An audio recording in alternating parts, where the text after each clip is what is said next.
देखो ये हिंदुस्तान है, यहाँ सब मजहबों के मानने वाले लोग हैं और बिना मानने वाले भी हैं। सब बिरादरियां यहाँ पे रहती है। यहाँ कोई कहने लगे कि मजहब का देश बनेगा तो आप अंदाजा लगा सकते हैं वो पाकिस्तान ही तो बनाना चाहते हैं यहाँ भी। नहीं, बीजेपी की तो मदर है आरएसएस, वो उनकी राजनीतिक विंग है। ये पॉलिटिकल पार्टी बीजेपी वो भी राजनीति करते हैं। वो कहते हैं हम सांस्कृतिक है, ये ऐसे झूठा नकाब लगा रखा है उन्होंने। हमारे कई साथी शहीद हुए, वहां उग्रवादियों ने मारा है उनको। तो ये बात थोड़ी ना है कि भाई वहाँ कोई मुसलमान है तो वो देश के खिलाफ है और हिंदू है तो वो देश के साथ है, ये कोई जरूरी नहीं है। यहाँ की सरकार की नीति है ये, जो बीजेपी की गवर्नमेंट है। और अब वो असलियत जो हम उस टाइम पर धारा 370 जब खत्म की गई, उस टाइम पे भी हमने जो आशंका प्रकट की थी वो आज सच साबित हो रही है कि जगह जगह ये जमीनें हथिया के और वो कारपोरेट सेक्टर के हवाले करना चाहते हैं। जो लोग सैकड़ों सालों से 50-60 साल से बसे हुए हैं, उन जमीनों को हथियाने की कोशिश की जा रही है।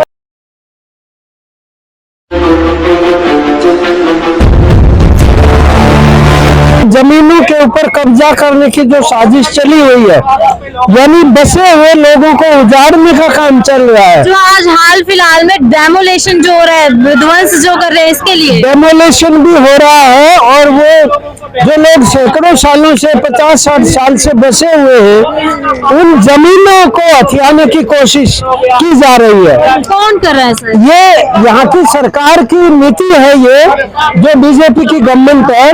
और अब वो असलियत जो हम उस टाइम पर धारा 370 जब खत्म की गई, उस टाइम पे भी हमने जो आशंका प्रकट की थी वो आज सच साबित हो रही है कि जगह जगह ये जमीनें हथिया के और वो कारपोरेट सेक्टर के हवाले करना चाहते हैं, जिससे लोगों की आजीविका, लाइवलीहुड जो है वो थ्रेटेंड है।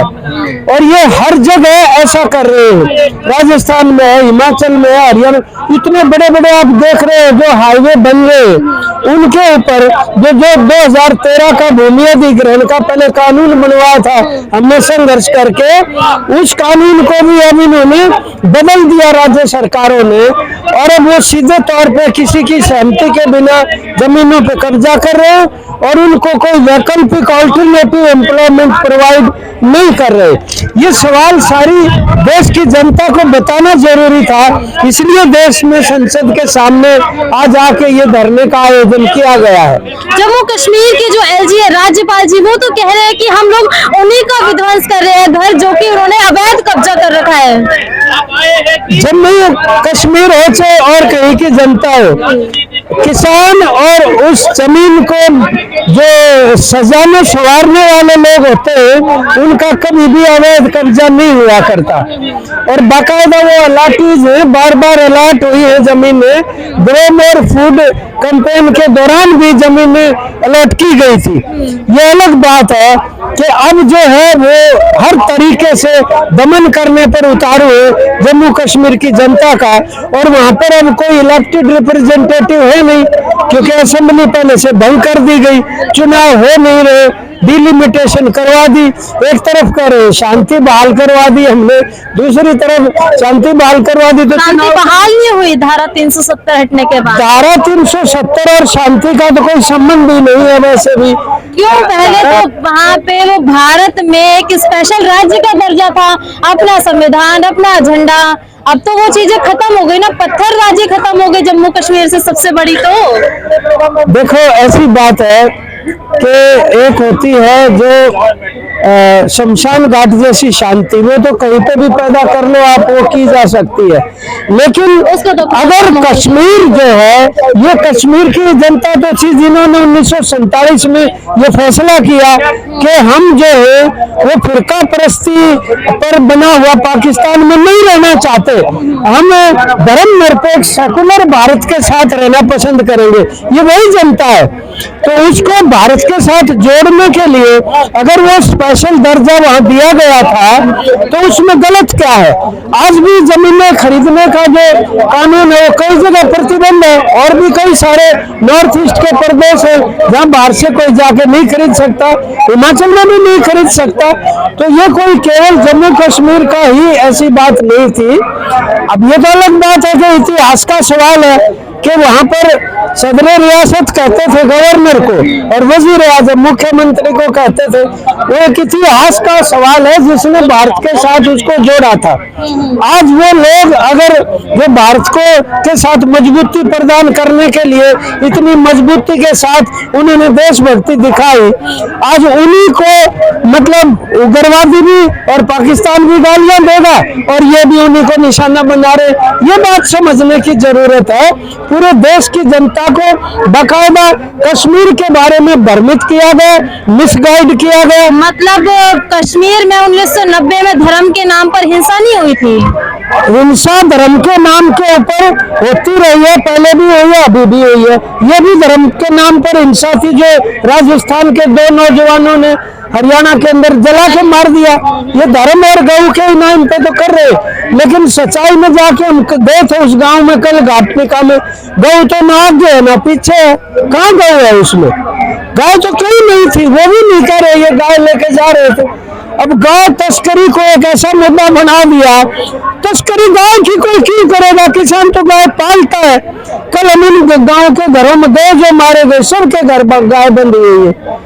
तो ये जानबूझ के एक पोलराइजेशन कम्युनल नाम पे की जाती है। आज जिस ऑल इंडिया किसान तहरीक जो ये थी जम्मू कश्मीर की, हमारे कई साथी शहीद हुए, वहां उग्रवादियों ने मारा है उनको। तो ये बात थोड़ी ना है कि भाई वहाँ कोई मुसलमान है तो वो देश के खिलाफ है और हिंदू है तो वो देश के साथ है, ये कोई जरूरी नहीं है। ये तो एक मजहब की राजनीति पे ध्रुवीकरण किया जाता है, इसलिए मजहब का और धर्म का इस्तेमाल किया जाता है। आज ये सरकार आने के बाद 8-9 साल से ये और तेज हो गया ये काम, वरना तो ये इससे बड़ी विडंबना क्या होगी कि जो अंग्रेजों के साथ थे वो राज कर रहे आज देश पे। आप कमाल देखो ना, अगर कोई अंग्रेजों के साथ RSS एक आदमी भी कभी जेल में नहीं गया, कोई संघर्ष नहीं किया, वो तो हिस्ट्री है।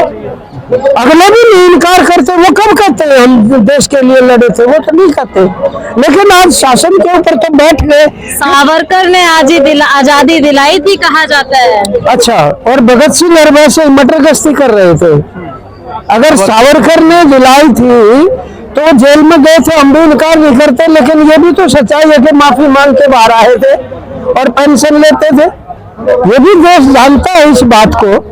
काले पानी की सजा कौन ही झेल पाएगा? काले पानी में आप अगर पोर्ट ब्लेयर की वो जेल में जाएंगे, वहाँ सेलुलर जेल में, और वहाँ जो सूची बनी हुई है उस सूची में सबसे ज्यादा जो नाम है वो कम्युनिस्टों के लाल झंडे वालों के नाम है, जो जिन्होंने वहाँ कैदें काटी थी।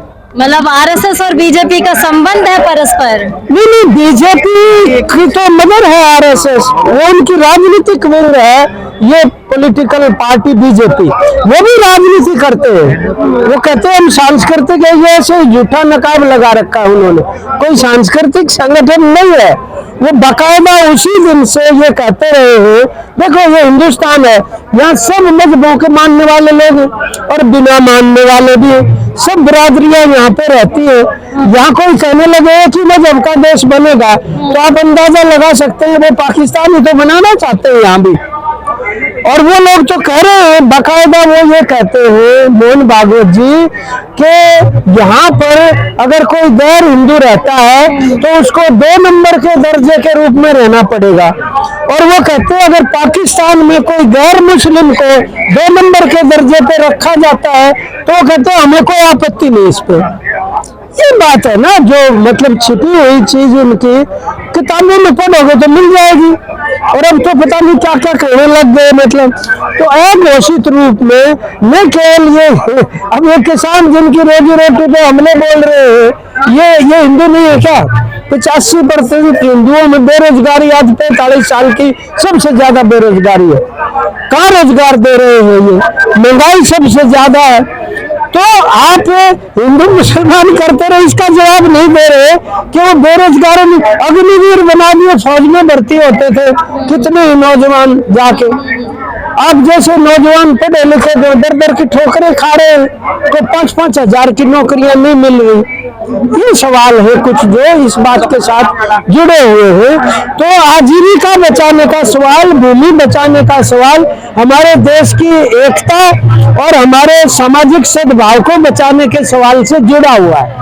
अब आपकी सरकार से क्या मांगे इंद्रजीत जी? हमारी सरकार से ये मांग है कि वो तुरंत प्रभाव से जहां बुलडोजर चलाए जा रहे हैं, लोग रोजी रोटी कमा रहे हैं, वो बंद हो और लोगों को मुकम्मल तौर पर भूमि के सुरक्षा, उनके मलकियत जो है वो दिए जाने का कानून बनाया जाए। ये चीज उचित नहीं जो अब वहाँ पर हो रही है। एक आखिरी सवाल मैं रखूंगी, कहा जा रहा है कि जो सरकार वहाँ पे बुलडोजरबाजी कर रही है, ये जितने भी उद्योगपति है बड़े बड़े, अंबानी अडानी, इनको वो जमीनें देने के लिए ऐसा किया जा रहा है, तो क्या इसमें क्या आपकी राय है? सभी कुछ उनको देने के लिए हो रहा है, वो जम्मू कश्मीर में भी, जम्मू कश्मीर से बाहर भी। अब तो वो साफ आ गया। पहले तो हम ही आरोप लगाते थे किसान आंदोलन के दौरान के कारपोरेट की और अडानी की सरकार है। अब तो वो हिंडनबर्ग को खुलासा करने के बाद सारी दुनिया को पता चल गया कि सभी कुछ उसके हवाले करवा के, जिस तरह शेयर हवा भरी गई थी गुब्बारे में, वो हिंडनबर्ग के खुलासे से पंचर हो गया और वो धड़ाम जैसी शेयर गिर गए। लोग कहते हैं कि अडानी 21वें नंबर पे आ गया दुनिया में 2 नंबर से। अब कहते हैं वो तो कहीं भी आ जाए, लेकिन पैसा तो लोगों का डूबने लग रहा है। स्टेक तो जनता के हैं, जो बैंकों में और LIC वगैरह के अंदर जो पैसा है, वही पैसा तो दिया गया है उनको लोन के आधार पर। और अब तो सामने आ गई ये बात, पहले तो हम ही कहते थे इस बात को, तो उन्हीं को दे रहे हैं। निश्चित रूप से ये उन्हीं का ही मतलब खेल है पूरा का पूरा।